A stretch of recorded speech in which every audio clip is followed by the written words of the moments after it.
I am your host for this sacred event, and I've walked my own journey through burnout, exhaustion, and overwhelm. I felt unseen, unheard, and wrestled with the feeling of being both too much and not enough.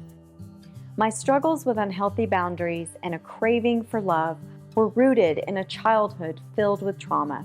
It led me to adrenal exhaustion and an autoimmune disease. My body was crying out for change.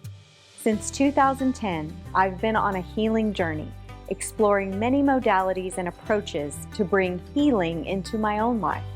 I've created a sacred space informed by my own experiences, ready to serve women who are ready to call in their own healing. We are all on this healing journey together, and when one of us heals, a little bit of the rest of us heals too. I designed this retreat with intention to gather women in a beautiful, safe space where we can lower our guards, open our hearts, and discover what works for us to create healthy boundaries and reclaim our authentic voices. We are remembering and calling that voice back into our bodies, our minds, and our spirits, coming home to who we truly are so we can be a light for others. If your soul is longing for a deep connection and awakening, then join us. We can't wait to welcome you.